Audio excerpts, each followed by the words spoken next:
Hello ladies and gentlemen, Nick here, and welcome to this video on the Doctor Who Unbound audios. What are the Doctor Who Unbound audios, you might be thinking?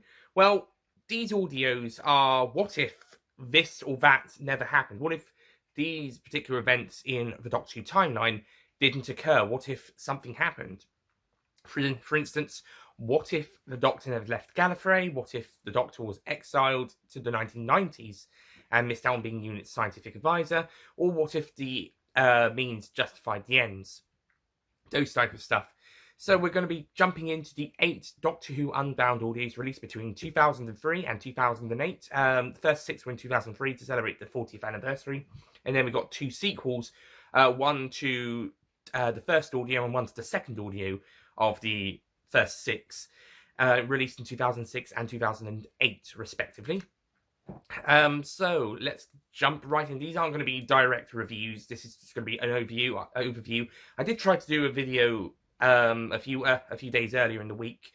That time recording, it's Friday the 20th December. I actually did a video on Monday the 16th, but it was a bit too long for a Whoniversals one, so I decided to make that a Nicholas Payne retro video, and that one's a bit more reviewy in places. So I'm just going to go overview the series, just talk a little bit about it here. Try to be a little bit shorter than that, at very least. So this won't be too much reviewy. Check out that other video when it goes out for a bit more opinions on it.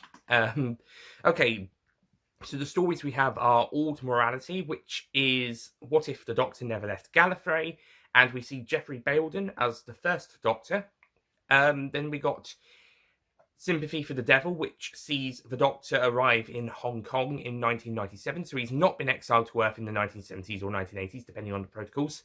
And instead he's missed out on all the invasions as seen in the John Pertwee era of the main series. And Brigadier Lethbridge Stewart is now a disgraced brigadier, and now they have to sort out this whole thing in Hong Kong. This Doctor is, the Doctor we have in this audio is David Warner as the third Doctor. Then in the third story we have Full Fathom 5 featuring David Coolings. And I don't know which incarnation this actually is. It could be any incarnation. I suggested in the other video it could be the 8th incarnation. And also there's another one at the very end, played by Ian Broker. And yeah, that story's about if the means justified, the ends justified the means. So if the Doctor was okay with killing people, for instance, to hide a secret. This is a major plot point in the story, to be honest. I won't spoil it, but it's a major plot point that the Doctor kills a person that he's supposedly trying to find out what happened to, because they had to keep a secret about what was going on down in this sea base. Much to, I will say there is a certain someone who is really pissed off with the Doctor at the end of the story about it. Won't reveal much about it. This story also predates The Brink of Death by 12 years of having a Doctor regenerate in a Big Finish audio. I don't know if any others have done this besides this in The Brink of Death. I wouldn't be surprised if there was. But anyways, yeah, this one has a regeneration. Ian Broker is the next incarnation. And like I said, I think he would be the 9th Doctor. This is just me theorising. I don't actually know. I don't think anybody actually knows which incarnations Coolings and Broker's Doctors are. So I'm just saying 8 because he was the latest Doctor at the time, and 9 because he was next. So yeah. Anyway, and the next audio, the 4th one, is He Jest at Scars, which features Michael Jason returning as the Valiard. I should also mention that a couple of actors from the original, from the main universe, actors playing the same characters are actually in this. You've got Michael Jason as the Valiard, Bonnie Langford as Mel in this story. You've got Carole Ford as Susan in Old Morality and in the 7th audio, which we'll get to. And Nicholas Courtney as Brigadier Lethbridge Stewart in Sympathy for the Devil and the 8th audio, which we'll also get to. And we also have a future Doctor Who actress in the 5th audio playing Donna's mother. And also the actress who plays the Doctor in the 6th audio goes on to be in the Doctor Who in the Wardrobe. And David Warner also goes on to be a character in Cold War, and Geoffrey Bayldon was a character in The Creature from the Pit. Also in Sympathy for the Devil, you have Mark Gatiss as the Master, and he goes on to be a couple characters in the new series, and David Tennant, who's a character in that audio, and in the 6th audio he then goes on to be the 10th Doctor. And also, you got Davros and the Daleks in the last one, with Davros once again played by Terry Malloy. So there's a couple of actors from the show returning as their characters, like Susan in the Bailton stories. The Brigadier, Davros, Mel, and of course the Daleks, or Dalek equivalents in some of the other stories. And then you've got some actors who will go on to be in Doctor Who, or were in Doctor Who as separate characters. So that's really cool. Anyway, he just scars if the Valiant had won, and what if he'd decided to basically, if all this power and equipment had been left and the Doctor never decided to use it, so the Valiant decides to do it just to his own ends, and the Time Lords eventually get unhappy about this and need Mel to sort it out. And yeah, that's pretty much it. The ending of the story is a bit confusing. To be honest, I'm not really the biggest fan of quite a few of the endings of this story. I liked the ending of the first one. Number 2's, I didn't know what the hell happened there, apart from the Brigadier joining the Doctor. Full Fathom 5, not really a fan of that, even if it fits with the context of the story. And as for this one, what? It's just strange.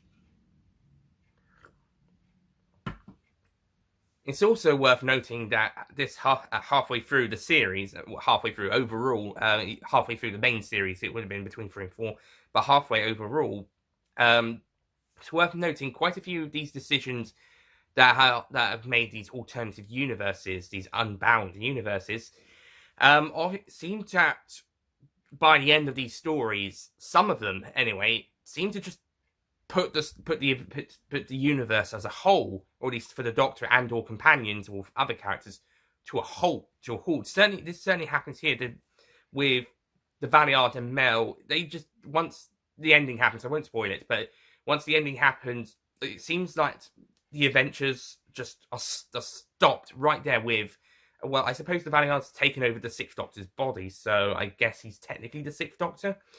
Or at least the 6th Doctor continued, if not, then he'd be the 7th.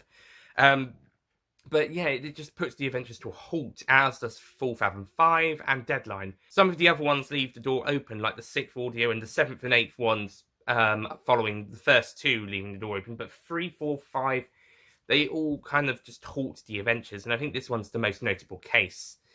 They just stop. Some of these decisions ultimately cause the Doctor and companions to just stop just before we even get to any new series Doctors, apart from if Full Fathom 5 features 8 and 9 or any one after 9. But then in that case, they kind of just stop there as well, to be honest.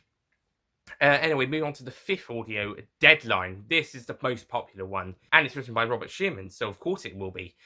This one is actually a bit different to the other ones. This one is about a writer who was a playwright, and he got stuck on writing this television drama, Juliet Bravo, I believe it was, about a female police officer in the 1960s and 70s, and he hated writing that show, and he's wondering, his life's kind of a bit roughed up, because he keeps leaving his wives for other women, one of which he had a son with, and he left him, and that guy's now come back, and he's having troubles with his own family, and yeah, everything's kind of being a bit strange. And he's also talking with another resident of his old people's home about her poetry. This is Jacqueline King's character, by the way. Oh, Derek Jacobi's the main character in this. He goes on to be the Master in Doctor Who as well. And around the same year, he was the Master in Scream of the Shalka. And he will have a big finish career as the Master as well. The new series one. Yeah, lots of characters who are going to be in Doctor Who are appearing in this as well. Anyway, so the writer is wondering if not writing for Doctor Who, which in this universe was never made. They were planning it. He was supposed to write the first story, and it was going into be production, and they decided to pull the plug on it. This is a case of, what if Doctor Who never happened? And if it did, would this writer's life have been better? Would he have been happier? Would he have been more well-known, more well-liked? Would he be a better person? This one change in creative decisions, if this series never happened, would change a person's life forever. And not necessarily a fan or someone who worked on the show, someone who never got the chance to work on the show, or he was about to, but then they cancelled it before he could get the chance. So That's a really cool idea. Anyway, Deadline is actually a really nice, really touching story, despite it not featuring the characters from the Doctor Who universe. Although the writer does kind of hallucinate himself as the Doctor, or actually thinks himself as the first Doctor, with a more younger and more obnoxious Susan, played by Gwendolyn Somerville, I believe, traveling with him, and a couple of other people transferred into other characters. And so yeah, this is a really interesting idea, and I think this story has been handled really well by Robert Shearman. Fantastic work, as usual, Mr. Shearman, as usual. Anyway, the last audio of the main series, the sixth and final audio of the 2003 ones, is Exile. Matt described this as possibly the worst thing Nicholas Briggs has ever written, and I can totally see what he means. Basically, the third Doctor now, played by Arabella Weir, is hiding from the Time Lords. She's escaped. It's what if the Doctor escaped justice from the Time Lords, and she, as a way to hide from the Time Lords, she travels to early 21st century Earth and decides to become a Sainsbury's employee. Fair enough. And then every night, she goes down the pub with two mates and gets herself so pissed drunk that she's unable to do anything else besides throwing up or burping half a dozen times a second. And kind of hallucinating some stuff that her predecessor, played by Nicholas Briggs, is nagging at her to do, and sort of accidentally thinks there's an alien invasion or something. It's a bit confusing. It's so messy and so all over the place that I don't think this completely works. The idea of the Doctor hiding on Earth doing a mundane existence, shopping, or well, rather working at a supermarket. I'm fine with the Doctor just being on Earth, doing human stuff, see the lodger, closing time, the caretaker. Sorry, I'm giving Gareth Roberts some praise there. I know lots of people won't be happy about that due to recent developments. But, stuff like that, just everyday mundane human lives, or like The Power of Three, which is a Chris Chibnall story, which lots of people will hate me for giving that story even a little bit of praise, because Chris Chibnall is apparently the current worst person who ever existed about now, as far as Doctor Who fandom's concerned. Oh, we're so toxic, aren't we? We love being so toxic. Oh god, there's a grey side of me is coming out. Well, it's 2003 when this particular audio came out. Zagreus, don't you toxic the fandom anymore. Zagreus! Zagreus! Okay, joking aside, yeah, the fandom's very toxic at the moment. But, yeah, point is, I'm fine with the Doctor doing these kind of mundane human life things. It's kind of got a point to it. I know not that many people like it when the show does this. But, for this one alternative universe audio, I think it's fine when she's escaping the tunnels. But it's not handled very well, is it? It's actually quite disgusting as well. I don't know. The Doctor getting so pissed and so drunk and throwing up half a billion times and burping twice as many times. Yeah, it's just... it just doesn't work. It kind of got me a bit annoyed and sickly. The last two are the sequels to the first two audios. Storm of Angels, the follow-up to Old Mortality, once again starring Jeffrey Bayldon and Carol Ann Ford. This story asks, what if the Doctor changed time just a little bit? And we see that they encounter Englishmen in space in the years, in the 16th century, the 1500s and somethings. And there's also Mayans in space. And this seems like the human race has got into the stars 500-600 years early. 400 years for going into the stars, but with all these ships, I'm not sure exactly when we're going to get all this type of technology in real life, but certainly, it's certainly centuries ahead of its time. So what's happened? Well, presumably the Doctor accidentally maybe changing time just a little bit, just by showing off to Leonardo da Vinci, just may have done something a little bit that caused time to change. And President Susan is not happy at all, as the pompous doctor from the Aimless Wanderings audios would say. So yeah, kind of got a bit of a complicated story here. Also, I should mention, whilst the main audios from 2003 were roughly hour to hour and 20 long were roughly hour long to an hour and 20 minutes long audios between those lengths. So between 60 to 80 minutes. This one, Storm of Angels, kind of treats it more like how one of the usual Big Finish four-parter of around 30 to 45 minute lengths episodes are. And it's a bit strange going from single 60 to 80 minute episodes to 30 to 45 minute episodes. So it's about twice as long as the other ones. And to be honest, I was getting a bit bored midway towards the end of episode 1. I was getting a bit bored. The story picked up later on, but episode 1 towards the end, it is just getting a bit boring. But like I said, it picks up. There's a bit more of an adventure to it. It's a bit more of a story to it. And the Angels, I'm not quite sure what their point is, but what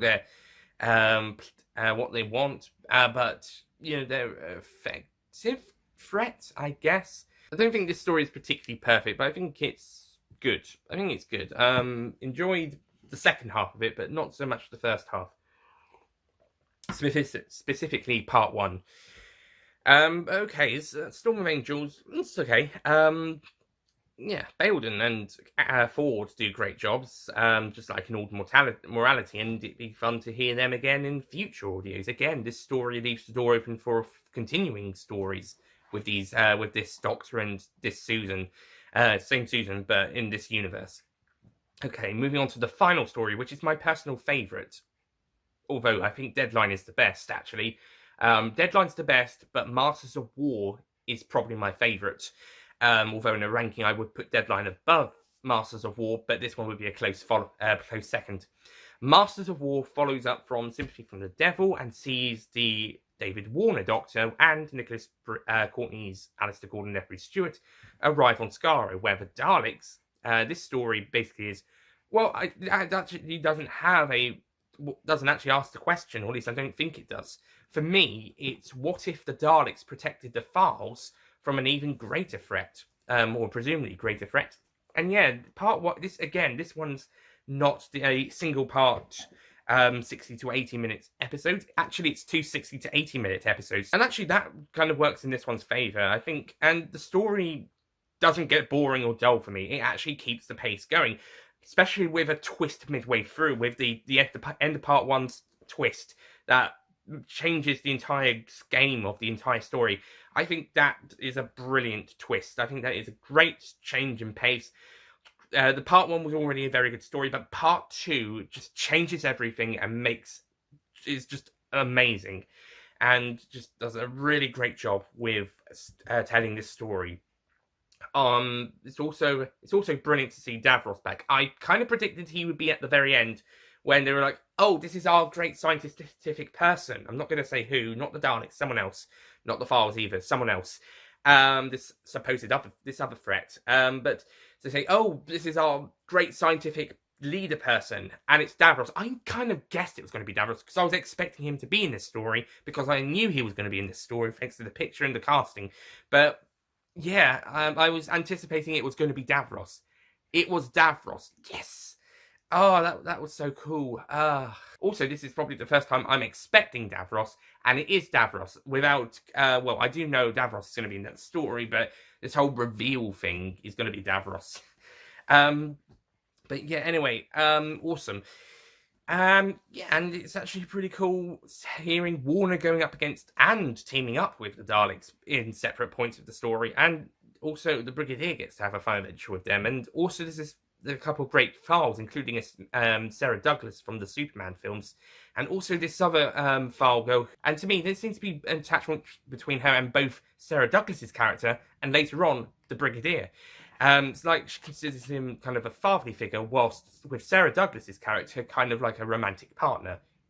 That would have been a really good angle to go down, to be honest. Maybe the sequel, maybe. But yeah, this is actually a really good story. I think maybe it might be a little bit fast, bit quick at the very end, but you know, I think it works really effectively. So yeah, great ending. And I do have to spoil a bit here. The Brigadier does decide to leave at the very end, and David Warner goes off and alone. But to be honest, in the context of the ending, it makes a lot of sense. And fans of David Warner's Doctor will be glad to know that he will continue his adventures with Bernie Summerfield in a couple of her stories later down the line. And Mark Gatiss' Master will also pop up in those stories. He's also now in the War Master box set 4, or at least in the last story, or the last 2 stories. And he's also going to be popping up in the Masterful box set coming out in 2021. That's recently been announced. Yeah, whether we'll interact with any Masters in that box set or not is to be seen. Maybe in the last story, perhaps, if they're doing 6 or 8 stories. We'll see. Anyway, so, yeah, that's basically the Unbound audios. Please check out my review on the Nicholas Payne Retro channel for more thoughts and opinions. But to quickly wrap it up, the scores here, I would say Ultimate Morality, 8 out of 10, Sympathy for the Devil, 9 out of 10, Full Fathom 5, 6 out of 10, He Jests at Scars, 7 out of 10, Deadline, 10 out of 10, Exile, 5 out of 10, Storm of Angels, 7 out of 10, and would be my favourite of those 3 7s. It would be Jests at Scars, Storm. And finally, Masters of War, 10 out of 10. Would be behind Deadline, but I personally consider it my favourite, even if it's not the best one. And yeah, there's only 8 of these, which is a shame, because they're actually really good. Well, most of them are really good. About 4 of them are really good, 3 of them are good, and 1 of them is but I mean, it wasn't terrible, but Exile still... David Warner's Doctor, like I said, he does continue, as does Mark Gatiss' Master, but that's about it. It would be nice to have a few more Unbound stories. Maybe for the 60th anniversary, we might have a few more. Ooh! Maybe we can have Rowan Atkinson and Joanna Lumley's Doctors from The Curse of the Fatal Death and Richard D. Grant's Schalke Doctor from The Scream of the Schalke get their own audio episodes. Maybe a prequel and a sequel to Curse of the Fatal Death with Atkinson and Lumley, respectively, and anything you want to do with Richard D. Grant's Schalke Doctor. You can't really do the Richard D. Grant nor Hugh Grant or Jim Broadbent, then Hugh Grant Doctors from Curse of the Fatal Death, and then you took them out of time a second before the regeneration and gave them another adventure and then put them back in for them to regenerate. But besides that, you could only work with 2 of those Doctors. But that would be really interesting, having Rowan Atkinson, Joanna Lumley from Curse of the Fatal Death, and as their 9th and 13th Doctors from that story, and the 9th incarnation from Scream the Schalke, played by Richard D. Grant, known as the Schalke Doctor, get his own adventures. Heck, you could pick up where the BBCI webcast series left off, and give him and Alison a Big Finish series, or at least a 1 or 2 at least. Anyway, in short, the Unbound adventures are really good, most of them. Definitely all. I think they're all worth checking out, mostly for curiosity. But yeah, depends on how you feel. I know some people may not agree with me. They might prefer Full Fathom 5 to Sympathy for the Devil. They might not really like He Jests at Scars, or not think Sympathy for the Devil's not that great. Everyone's going to be different. Although I think Matt will agree with me with Deadline and, to an extent, Exile. He loves Deadline, he doesn't like Exile. So he's going to agree with me with Deadline and, to an extent, on Exile.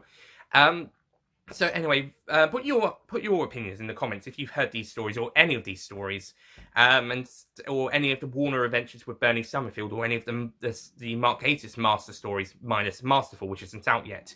But you should be able to listen to the War Master stories at the moment. Anyway, that's it from me. Thank you for watching. Apologies if this video does go on a bit too long. I'll see you guys next time. Goodbye.